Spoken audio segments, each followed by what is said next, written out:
بسم الله الرحمن الرحيم الحمد لله رب العالمين الرحمن الرحيم مالك يوم الدين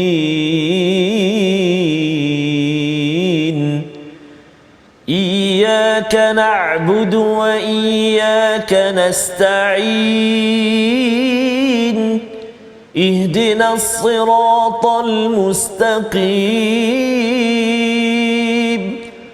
صراط الذين أنعمت عليهم غير المغضوب عليهم ولا الضالين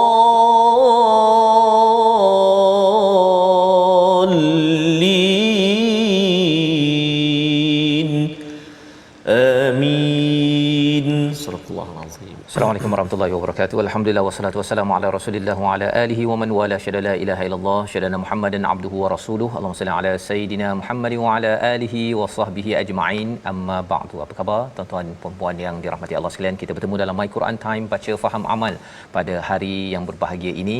Kita ingin meneruskan halaman 357 bersama surah An-Nur, dan hari ini kita bersama Al-Fadil Ustaz Tarmizi Abdul Rahman. Apa khabar Ustaz? Alhamdulillah Ustaz Fazrul. Oh, seakan-akan kita Hijau kita hari ini Ustaz ya. Hijau hari ini, Ustaz. Hijau untuk sama-sama terus ya, terus ceria kita pada hari ini bersama dengan tuan-tuan yang berada di rumah, terus kita bergembira, falyafrahu dengan Al-Quran Ustaz ya. Qul bi fadlillah wa birahmatih ya, iaitu Allah nyatakan pada surah Yunus ayat 58 untuk kita selalu ya ingat bahawa apabila kita diberikan bekal Al-Quran ini, ia adalah satu fadal, kurniaan dan juga rahmat daripada Allah. Falyafrahu, kita perlu bergembira, lebih gembira daripada untung dalam bisnes ataupun masuk gaji di hujung bulan ataupun saham naik mencanak ya, untung berlipat kali ganda. Kita perlu ingat bahawa Quran lebih daripada itu, kerana sahamnya ini bukan sekadar di sini tetapi sampai di akhirat nanti. Alhamdulillah pada hari ini kita Ustaz nak meneruskan perkongsian kita. Dan Ustaz melihat surah An-Nur ini bagaimana setakat ini Ustaz? Subhanallah, Al-Fadhil Ustaz Faz ya. Surah An-Nur saya kira mencabar sih ya. Mencabar. Dan dia banyak ketegasan. Betul. Kalau ayat pun subhanallah, saya pun ada minta sahabat-sahabat untuk sama-sama semak nanti masa baca, takut kotlah tersilap, terpelik orang baca ke apa. Betul. Ayat-ayat dia tu, kalimah-kalimah dia. Jadi memang bersesuaian dengan perintah Allah SWT dalam ayat surah An-Nur ni. Banyak apa tu, hukum-hukum juga Ustaz. Hukum. Masya-Allah. Dan bila hukum tu dia dalam bentuk ketegasan ya, betul. Dalam bentuk yang perlu kita uruskan kefahamannya dengan iman. Betul, kalau tidak berat Ustaz ya, betul, seperti mana yang kita dah bincang sebelum ini berkaitan dengan khimar ataupun berkaitan dengan tudung. Betul, ya. Khimar itu mengapa digelar khimar? Kerana ada lapisan ya, pakaian dalam dan juga ada pakaian di satu lagi lapis ya, bagi seorang wanita sebagai satu kemurahan, satu penghargaan Allah kepada golongan wanita, ibu, kakak, anak perempuan kita, untuk dijaga maruah kehormatannya. Jadi pada hari ini mari kita sama-sama lihat apakah sinopsis ringkasan bagi halaman 357 pula kita saksikan. Iaitu yang pertama pada ayat yang ke-54, taat kepada Allah dan para rasul sebagai satu perkara yang amat penting untuk kita memperoleh hidayah daripada Allah Subhanahu Wa Taala. Dan apakah kesan daripada ketaatan kepada Allah itu? Kesan hidayah ini Allah memberikan pada ayat 55 hingga 57 kekuasaan, kepimpinan bagi sesebuah negeri ataupun negara, kerana ianya diasaskan oleh iman. Dan kelebihan ini akan kita sama-sama lihat pada ayat 55 hingga 57. Seterusnya pada ayat 58 kita akan berganjak kepada hukum ke-11 ya, peraturan ke-11 di dalam surah An-Nur, iaitu adab di dalam rumah. Kalau katakan sebelumnya tadi bercakap tentang adab di luar rumah dan juga peraturan, maka kita akan diingatkan bagaimana di dalam rumah juga ada syariat yang perlu diperjuangkan oleh setiap ibu ayah, setiap keluarga, adik-adik yang bersama pada hari ini. Jadi sama-sama mari kita baca daripada ayat 54 hingga 56, tapi kita baca doa dahulu pada hari ini. Subhanakala ilmalana illa ma 'allamtana innaka antal alimul hakim. rabbi zidni ilma. Jom kita sama-sama baca ayat 54 hingga 56. Silakan. Baik, terima kasih kepada Ustaz Fazrul. Bismillahirrahmanirrahim. Assalamualaikum warahmatullahi taala wabarakatuh. Alhamdulillah wassalatu wassalamu ala Rasulillah wa ala alihi wa sahbihi wa man walah wa ba'd. Apa khabar semuanya ayahanda dan bonda, tuan-tuan dan puan-puan sahabat-sahabat Al-Quran yang dikasihi dan dirahmati Allah Subhanahu wa taala sekalian. Alhamdulillah kita bertemu hari ini di halaman yang ke-357 surah An-Nur. Kalau saya lah Ustaz Ustaz Fazal dalam tilawah ke apa kan, kalau dapat surah An-Nur ni alamak segementar tu lain macam. Satu sebab ayat dia panjang-panjang Ustaz. Ayat dia macam contoh kita tengok halaman 357 ayat 57 je pendek. Dengan 56 kan, 57. Yang lain tu 3 4 baris, 2 3 baris. Jadi memang mencabar sikitlah kalau dari segi pernafasan. Juga kalimah-kalimah dia kadang-kadang ada kalimah-kalimah yang jarang kita berjumpa. Liyastadzinkum kan. Contohlah tu. Jadi liyastakhlifannahum. Jadi memang kena di dalam satu kalimah tu dia banyak huruf. Banyak huruf. Biasa 4 huruf, 5 huruf kan. Betul. Jadi ini banyak huruf. Jadi memang kita kena hati-hati, saya sendiri pun kita hati-hati hari ini insya-Allah. Mudah-mudahan kita dapat baca dengan baik insya-Allah taala. Sahabat-sahabat di ruangan Facebook jangan lupa teruskan untuk sebarkan saja. Tag kawan-kawan kita, sebarkan pengajian kita. Mudah-mudahan kita dapat terus bersama di halaman 357 dan halaman-halaman selepas ini insya-Allah taala. Kita mula bacaan dengan bacaan murattal nahwan insya-Allah. A'udzu billahi minasy syaithanir rajim. Qul atii'u Allah wa atii'ur rasul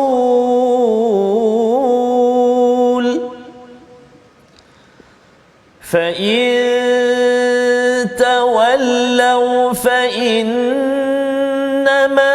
عليه ما حمل وعليكم ما حملتم وإن تطيعوه تهتدوا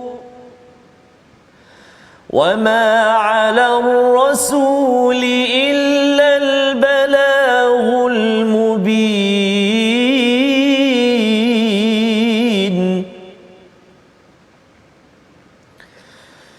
وعد الله الذين آمنوا منكم وعملوا الصالحات ليستخلفنهم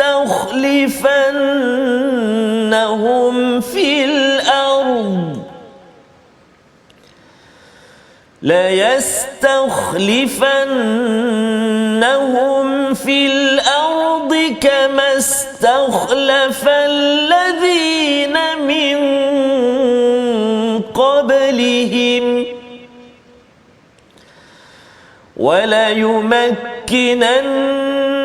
لهم دينهم الذي ارتضى لهم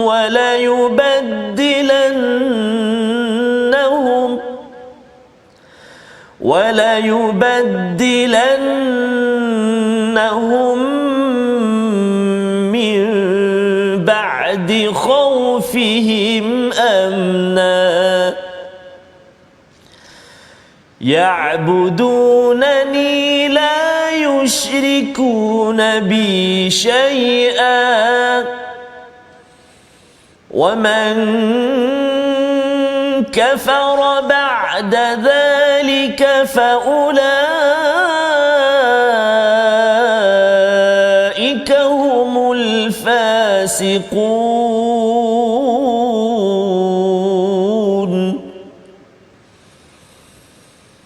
وأقيموا الصلاة وآتوا الزكاة وأطيعوا الرسول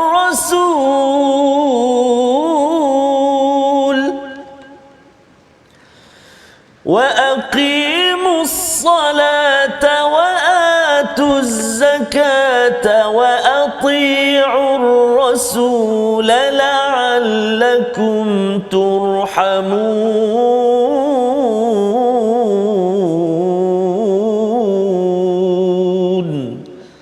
Sadaqallahul Azim. Surah Al-Azim, gitulah bacaan daripada ayat 54 hingga 56. Terima kasih ucapkan pada Ustaz Tarmizi membacakan, memimpin bacaan sebentar tadi untuk kita melihat sambungan daripada apa yang kita dah lihat semalam. Allah mengingatkan kepada ada orang ya Ustaz ya, di zaman Nabi ini, mereka ini suka bersumpah. Suka bersumpah. Bila Nabi kata jomlah kita buat sesuatu amalan apa sebagainya, dia bersumpah ya. Tetapi Allah kata tak payah bersumpah pun. Buat je. Buat saja ya. Pasal apa? Ada juga zaman sekarang ini orang yang bila jadi pemimpin Ustaz ni, dia bersumpah. Bersumpah dengan wallahi tallahi, tapi lepas tu tipu juga rakyat kan. Jadi sebenarnya amalan itu bukan amalan pada zaman Nabi. Sebenarnya amalan itu adalah amalan yang tidak digalakkan ya, malah dalam kalau kita tengok dalam tradisi sejarah ya, di British ke ataupun Belanda, kalau dekat Indonesia, komentar daripada Hamka, dia kata Belanda suruh orang-orang di Indonesia ya untuk bersumpah apa sebagainya, tak apa, buat je lah amalan agama tersebut, pasal nanti dia akan ikut juga kami. Kan. Jadi dalam hal ini sumpah bukan perkara yang diperlukan, tetapi buat sahaja amalan kebaikan. Allah kata pada ayat 54, qul atii'ullaha wa atii'ur rasul. Yang pentingnya katakanlah bahawa kena taat kepada siapa? Pada Allah dan juga kepada Rasul. Itu cara bagaimana kita menghidupkan cahaya dalam sesuatu masyarakat di kalangan orang-orang yang ingin mencari cahaya Allah Subhanahu taala. Fa in tawallau fa innama 'alaihi ma hummila wa 'alaikum ma hummiltum. Iaitu jika kamu berpaling, tak nak bertaat pada Allah, tak nak taat pada Rasul, bersumpah je lebih, cakap lebih Ustaz. Cakap lebih, manifesto lebih, tapi tak buat juga. Sebenarnya apakah yang disampaikan dalam ayat ini? Tanggungjawab Nabi ya. Sesungguhnya kewajipan Rasul itu hanyalah apa yang dibebankan kepadanya, dan kewajipan kamu hanyalah apa yang dibebankan kepadamu. Maksudnya Nabi, Rasul tidak bertanggungjawab, dan masing-masing kena ambil tanggungjawab masing-masing ya. Bukan Nabi yang akan menanggung dosa umat seperti Nabi Isa yang difahami oleh orang Kristian menjadi penyelamat kan. Kalau percaya pada Nabi Isa saja, Jesus terus selamat.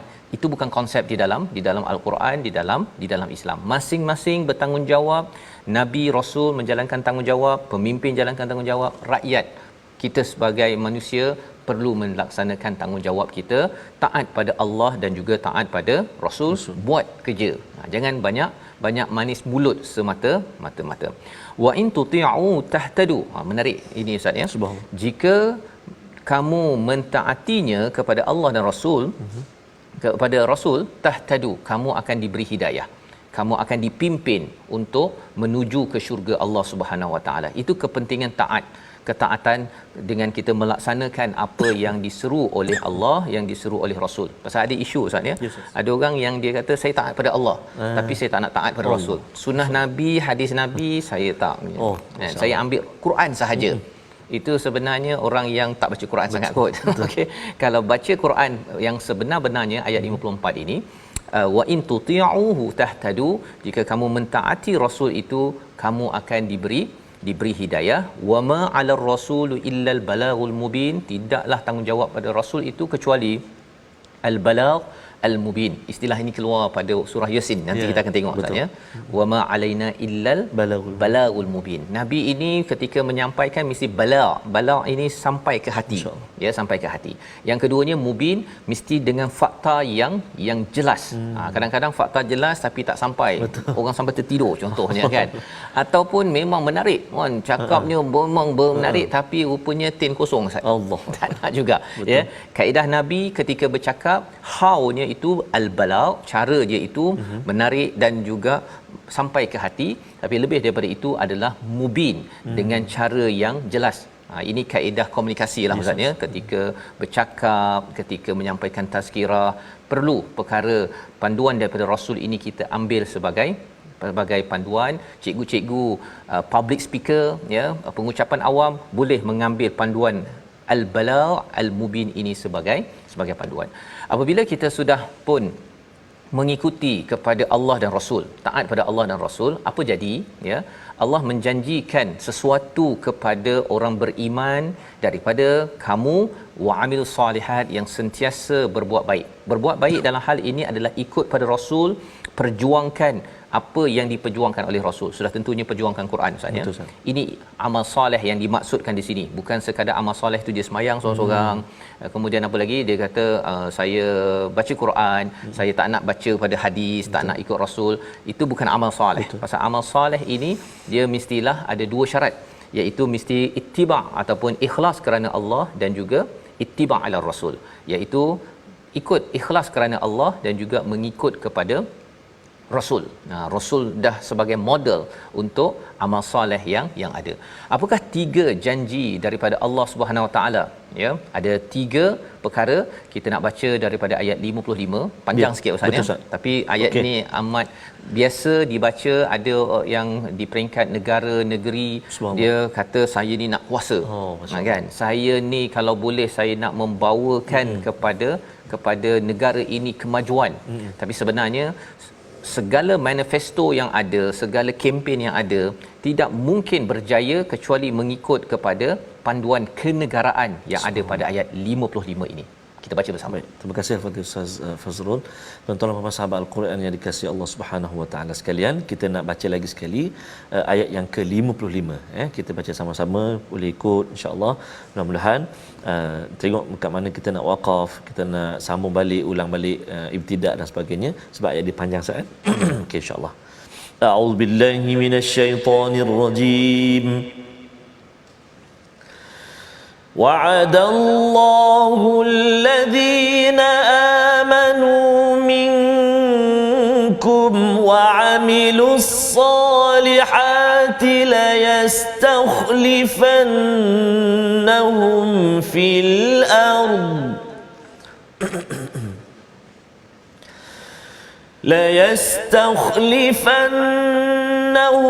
في الأرض كما استخلف الذين من قبلهم وليمكنن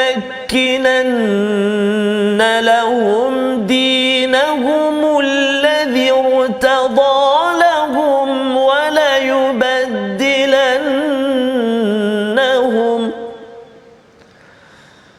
وليبدلنهم من بعد خوفهم أمنا يعبدونني لا يشركون بي شيئا ومن كفر بعد ذلك فأولئك هم الفاسقون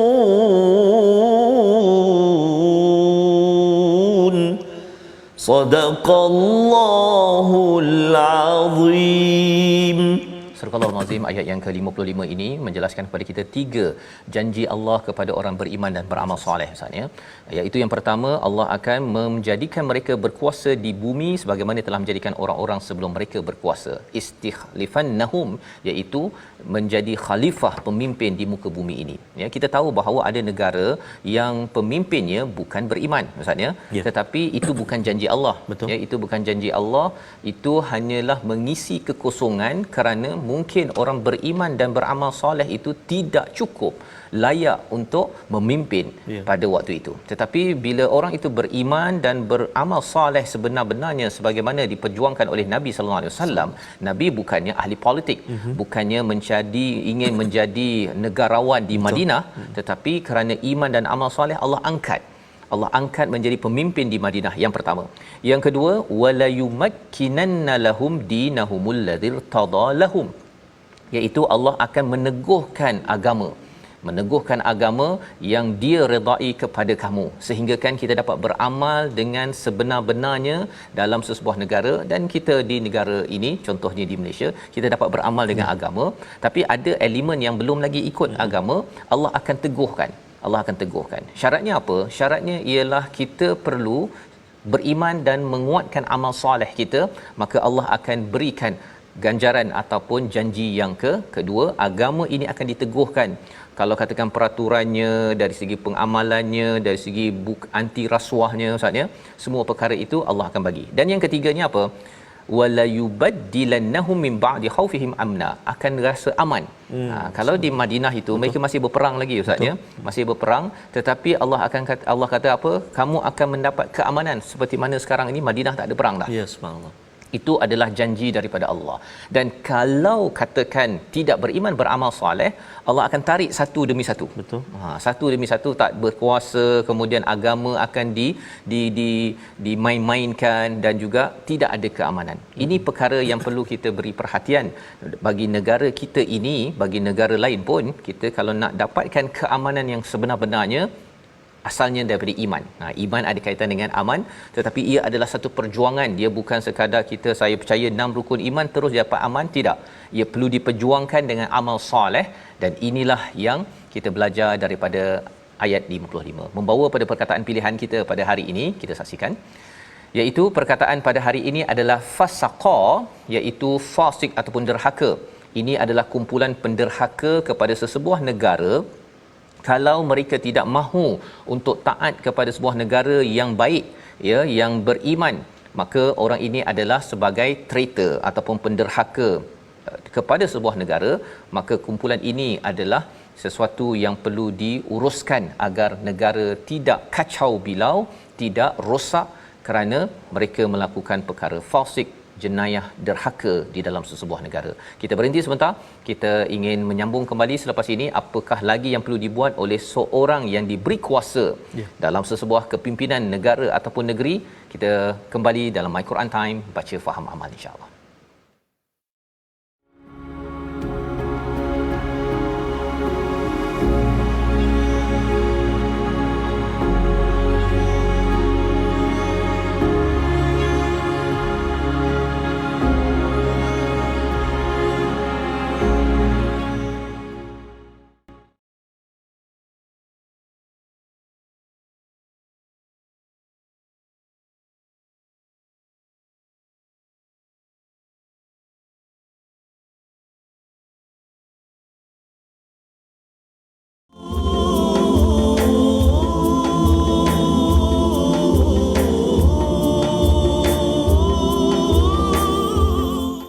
Mudah-mudahan iman senantiasa bertakhta di hati kita, sebagaimana sebelum ini kita pernah kongsi, bila nur melimpah di hati, manusia akan tunduk patuh pada Allah, cahaya Allah Subhanahu Wa Taala. Cahaya Allah Subhanahu Wa Taala. Dan kesan iman ini penting ustaznya, apabila Allah memberikan 3 janji dalam ayat 55 sebentar tadi, iaitu Allah akan memberi kuasa kepimpinan bagi sesebuah negeri negara itu dengan orang-orang baik yang memimpin, ya. Tetapi kalau katakan ramai orang yang tidak menjaga iman dan takwa tadi itu, amal soleh, kesannya apa? Kesannya ialah kepimpinan itu akan diberikan pada orang-orang yang tak berapa okey, yang kita pilih dia, lepas tu dia pula boleh melompat-lompat dari segi satu prinsip kepada prinsip yang lain, dan kita pun tidak dapat mengawalnya. Tetapi kita kena tengok pada diri kita, apa kita telah buat, ya. Harapnya tuan-tuan, dengan kita membaca ayat 55 ini, kita kena, ya, perlu untuk membina, menguatkan iman dalam keluarga kita dan memastikan amal soleh ini. Amal soleh itu diterangkan oleh ayat yang ke-56 lebih lagi. Betul, Ustaz. Tandanya ialah apa? Yang pertama, wa aqimus solah wa atuz zakah wa ati'ur rasul. 3 perkara ini, ya, kalau ia diperjuangkan oleh sesuatu kepimpinan dalam sebuah rumah yang kecil, maka insya-Allah nanti kepimpinan yang besar di sebuah negeri negara pun akan mendapat 3 perkara ini. Dan Allah kata la'allakum turhamun. Kalau tuan-tuan nak keluarga saya ustaz, ya, kita nak keluarga kita diberi rahmat oleh Allah SWT, Allah jaga sayang keluarga kita, maka 3 perkara ini perlu diperjuangkan. Dan bila dia dah semua rumah buat perkara ini di peringkat negara kita akan dirahmati, ya, sehingga kan menjadi baldatun thayyibatun wa rabbun ghafur. Kalau tidak, Allah kata engkau jaga sendiri negara kau, ekonomi urus sendiri, dan itu amat-amat mencabar. Itu yang kita belajar. Tapi sebelum kita teruskan, tajwid dulu Betul Ustaz. Insya-Allah. Terima kasih kepada Ustaz Fazrul. Tuan-tuan dan puan-puan, kita seperti biasa nak melihat sedikit perkongsian kita di bahagian tajwid. Pada hari ini masih lagi kita nak berkongsi tentang tafkhim dan juga tarqiq. Contohnya kita nak tengok huruf lam dan sebagainya. Mari kita saksikan seketika slide ataupun yang telah kita sediakan. Okey, iaitu tafkhim dan tarqiq. Huruf kadang-kadang tebal dan juga nipis, iaitu huruf alif, lam juga ra. Huruf lam pada lafzul jalalah. Okey, jadi kita nak lihat syarat-syaratnya. Sebelum huruf lam berbaris atas ataupun depan, maka cara baca dia mestilah tafkhim ataupun tebal. Contoh iaitulah pada ayat kalimah qul, ayat yang ke-54, qul ati'ullaha, qul ati'ullaha, mana tebal. Kita baca huruf lam itu lafzul jalalah, sebelum dia baris atas atau baris depan. Satu contoh. Kemudian jika sebelumnya berbaris di bawah, maka huruf lam tadi, maka cara baca dia adalah nipis ataupun tarqiq, kan. Contohnya wa man lam yaj'alillah, wa man lam yaj'alillah, tipis. Wa man lam yaj'alillah, tipis baca. Jangan kita baca wa man lam yaj'alillah, salah. Sebab ada juga setengah-setengah pembaca baca macam tu. Jadi kena hati-hati, wa man lam yaj'alillah, tipis. Baik. Seterusnya selain lafzul jalalah, lam tadi baca nipis, tarqiq lam tadi, kan, baca nipis. Contoh wa ma 'alar rasuli, wa ma 'alar rasuli, baca tipis lah macam biasa. Sebab jika huruf lam tadi berbaris di bawah, ataupun selain lafzul jalalah baca macam biasa, nipis huruf lam tadi, kan. La li, kan, lu, dia tak perlu tebal lah. Allah tak perlu, Allah tak perlu, kan. Pada kalimah Allah saja, lafzul jalalah saja, kita perlu baca tebal ataupun nipis, mengikut mana? Mengikut keadaan tadi. Sebelum huruf lam tadi, sama ada baris atas ke, baris depan ke, ataupun sebelum dia baris bawah. Jadi mudah-mudahan dapat kita perhalusi bacaan kita dan dapat kita baca dengan baik, insya-Allah taala. Selamat mencuba.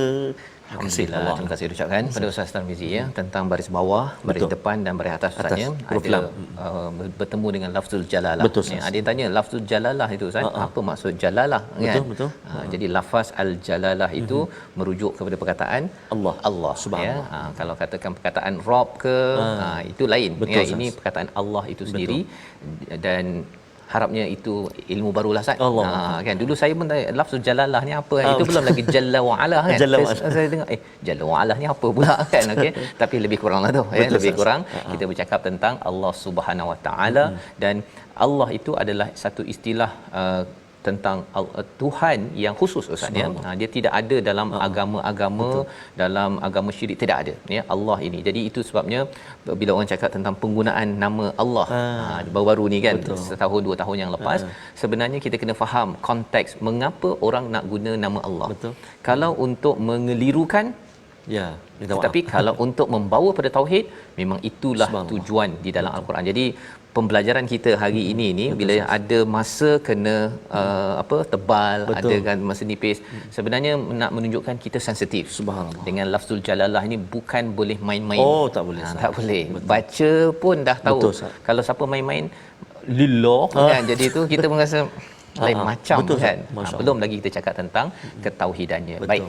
Alhamdulillah, kita sudah pun melihat sedikit dan kita nak menyambung kepada ayat 57 dan 58, bagaimana dalam sebuah masyarakat negara Allah mencela ataupun Allah memberi komentar tentang orang-orang yang tidak mahu beriman, tidak mahu committed kepada amal soleh di dalam sesebuah negara.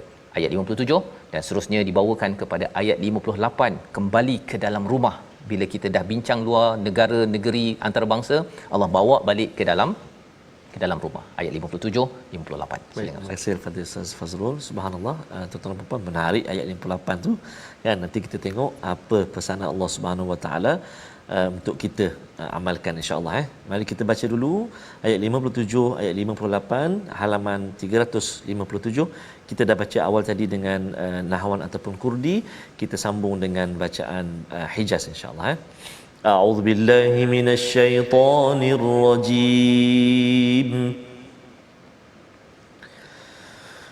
لا تحسبن الذين كفروا معجزين في الأرض ومأواهم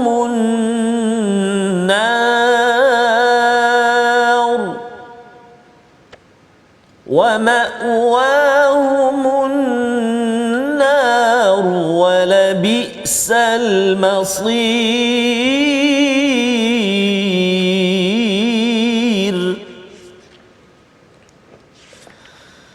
يا أيها الذين آمنوا ليستأذنكم الذين ملكت أيمانكم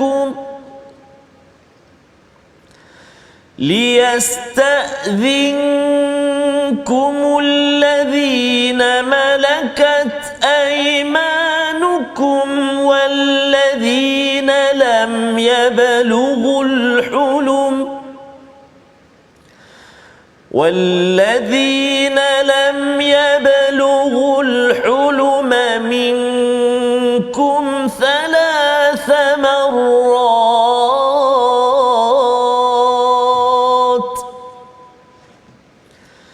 من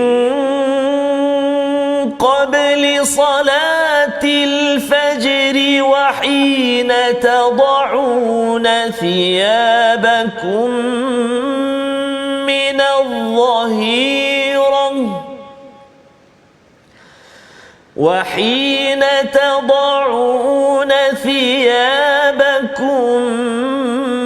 من الظهيرة ومن بعد صلاة العشاء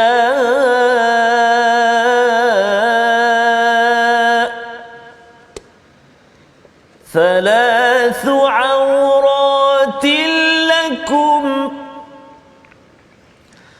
ليس عليكم ولا عليهم جناح بعدهن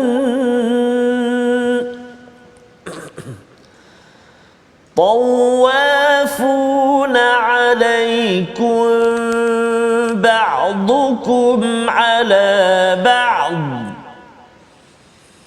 كذلك يبين الله لكم الآيات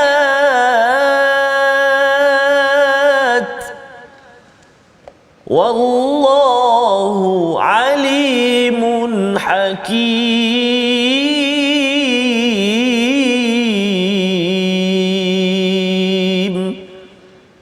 صدق الله العظيم.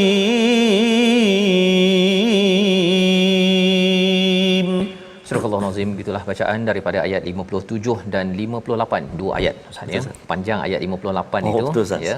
Ayat 57 itu sebenarnya menyambung ayat sebelumnya berkaitan dengan la tahsabannal ladzina kafaru, tentang sebuah negara ataupun sebuah negeri.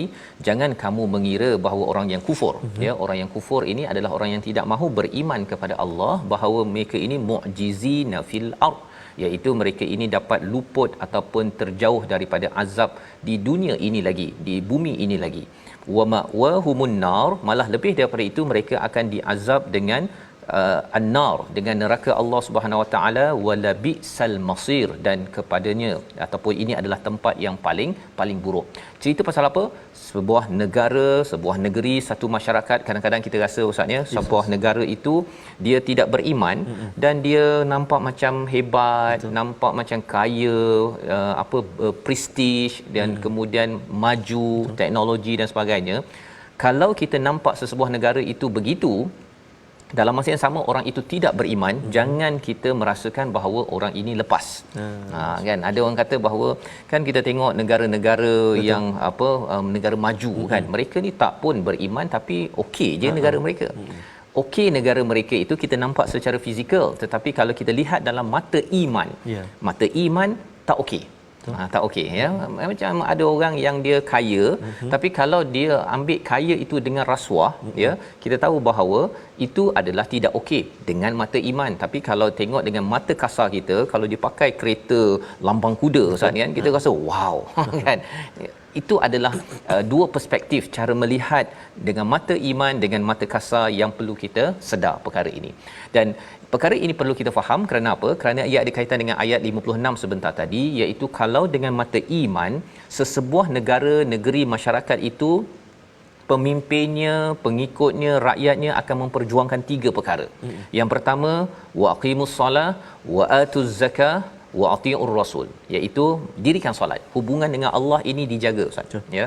Kerana ada orang kata bahawa kalau tak solat pun tengok maju je, dapat A je kalau dalam periksa. Adik-adik yang dapat idea begini kena ingat bahawa A dekat sini tak ada apa nilainya. Ya, malah kalau katakan lepas SRP ke SPM ke PMR dapat A Ustaz ya. Dulu Ustaz ada A, kan, saya pun ada A sikitlah kan atas sijil tu. Sekarang A tu dah orang tak pandang dah. Betul, masya-Allah. Orang tak pandang pun, ya. Malah ada kawan-kawan saya yang minta kerja tak payah pakai A pun dapat kerja juga. Masya-Allah. Belum lagi cara yang kaya. Betul. Ada yang kaya dulu tak ada A pun. Subhanallah. Nak cakap A tu bukanlah tak penting, tetapi dia bukan segala-galanya. Dan lebih daripada itu, kita kena ingat bahawa solat itu paling tinggi. Nombor satu, hubungan dengan Allah. Hubungan dengan manusia adalah wa'atuz zakah. Ya, dalam sebuah negara itu amat prihatin tentang orang-orang miskin. Itulah perjuangan. Bila kita makin naik pangkat, kita makin memimpin, kita makin kena jaga kumpulan orang miskin, orang fakir, dan juga kalau di dalam surah An-Nur ini orang yang tak mampu kahwin Ustaz. Pasal tak ada duit ke, kerana tak cukup ke, tak bertumbuh pasangan. Ini adalah perjuangan sebuah negara. Kalau zaman Zaidina zaman Umar Abdul Aziz, pasal dah dia 2 tahun lebih je memimpin Ustaz ya, tapi disebabkan kebarakahnya waktu itu tak ada orang miskin. Allah. Ya, tak ada orang miskin sampai kami cari orang yang belum berkahwin diberikan sponsor. Betul. Tajaan. Itu adalah puncak sebuah ekonomi yang diberkati. Kalau katakan ada di negeri-negeri yang sudah menaja pasangan-pasangan untuk berkahwin, sebenarnya itu lambang bahawa zakat ini sudah berkesan, tapi kita perlu buat lebih lagi kerana itu perjuangan nombor 2. Dan nombor 3-nya adalah wa atiur rasul. Apa maksud wa atiur rasul? Kita taat kepada rasul, sunnah rasul, dan rasul salah satu sunnahnya adalah memperjuangkan al-Quran. Memperjuangkan al-Quran. Jadi apabila kita tengok dalam satu negara itu solat tak dibincangkan ataupun tidak dikuatkan, ya, ada masjid tetapi pandai-pandailah, ya, ataupun zakat tidak dikuat-kuasakan, dan yang ketiganya tidak ada perjuangan al-Quran ataupun kurang, maka sebenarnya kalau komentar daripada Hamka, tidak semestinya alladzina kafaru ini mesti orang yang beragama Kristian ataupun Yahudi. Ada saja orang Islam tetapi dia tidak kisah pasal solat Ustaz. Malah dia sendiri pun tak solat. Masya-Allah. Maka kesannya apa? Ada azab di atas dunia ini, wa ma'wahumun nar wa labisal masir. Ini adalah tempat yang seburuk-buruknya. Walaupun dapat negara yang aman ataupun dia kadang-kadang bukan kita nak cakap negara aman ni tak berapa tepat sebenarnya Ustaz ya. Aman ini adalah anugerah daripada Allah. Kalau sesebuah negara itu tidak beriman betul-betul dan juga tidak beramal soleh, aman tak dapat. Sebagaimana janji Allah pada ayat 55 sebentar tadi. Jadi dia mungkinlah kata bahawa ada polis apa sebagainya, amannya itu adalah dengan ada polis. Ya, dia beza aman dengan polis dengan aman yang memang natural secara fitrah. Betul. Tak payah berpagar-pagar. Dulu kalau katakan saya di US Ustaz ya, rumah itu ada yang berpagar-pagar, ada yang tak berpagar. Kalau tengok tak berpagar tu kita tahu itu aman yang sebenarnya. Dia kalau pagarnya CCTV, semua tempat ada CCTV, kan? Sampai dalam masjid pun kena ada CCTV, kita tahu bahawa tempat itu tidak berapa aman. Kerana apa? Kerana perlukan intervention ataupun bantuan daripada manusia, daripada teknologi untuk mengamankan sesuatu negeri ataupun negara. Jadi kita selesai sehingga ayat 57 itu, tuan-tuan sekalian, berbincang tentang kenegaraan. Masya-Allah. Masyarakat. Kemudian pada ayat 58 dia seperti tiba-tiba tiba-tiba masuk pula dalam rumah balik semula. Subhanallah. Kita nak baca sedikit ayat ini, tapi panjang Ustaz ya. Panjang Ustaz. Macam mana Ustaz nak baca? Boleh tak Ustaz baca sampai kepada bahagian salasu auratil lakum dahulu. Okay. Kemudian nanti kita sambung lagi perbincangannya. Baik, terima kasih Al-Fadhil Ustaz Fazrul. Tuan-tuan dan puan-puan sahabat Al-Quran, mari kita baca daripada ya ayyuhalladzi amanu sehingga thalathu auratil lakum. Kita baca sama-sama insya-Allah. A'udzubillahi minasyaitonir rajim. Ya ayyuhalladzina amanu ليستأذنكم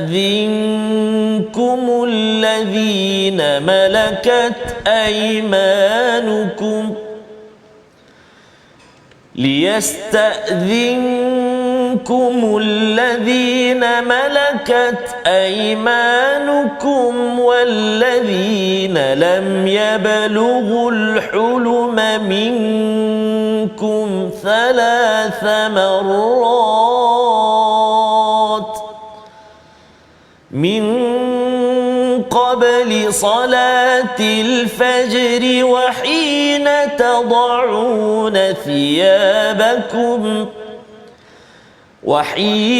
تضعون ثيابكم من الظهيرة ومن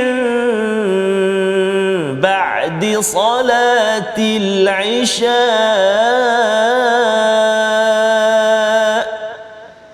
3 عورات لكم صدق الله العظيم. Surah Al-Azim, wahai orang-orang yang beriman, hendaklah hamba sahaya yang kamu miliki dan orang yang belum baligh di kalangan anak-anak meminta izin kepada kamu untuk masuk kepada master bedroom. Ya, lebih kurang begitulah ya, sebelum masuk ke dalam bilik. Kalau sebelum ini kita dah belajar sebelum masuk rumah. Kali ini dalam bilik, nak masuk bilik kepada bilik ibu ayah pun perlu ada kena minta izin 3 kali. 3 kali. Ya. Nak ceritanya apa? Bahawa betapa Islam ini jaga negara sampailah jaga ke dalam rumah dan dalam bilik.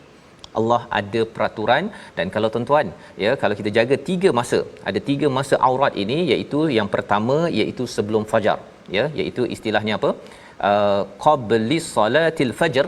Yang pertama, kalau anak nak masuk ke bilik tersebut kena ketuk pintu, dan kalau lepas 3 kali ketuk pintu tak boleh, itu ajar pada anak, okey, sila, betul, boleh pergi. Kan, itu adalah adab yang perlu diajar. Dan kalau tuan-tuan ajar adab ini, sebenarnya kita akan mengajar anak ini untuk meminta izin dalam sebuah negara dan negeri. Ada peraturan, ada syariat. Ia bermula dalam rumah dahulu, yang pertama. Kemudian masa yang kedua adalah ketika waktu tengah hari ya, ketika waktu qailullah lah Ustaz ya. Kita biasanya kita relax, kita tidur pendek pada waktu tengah hari, dan kemudian selepas Isyak.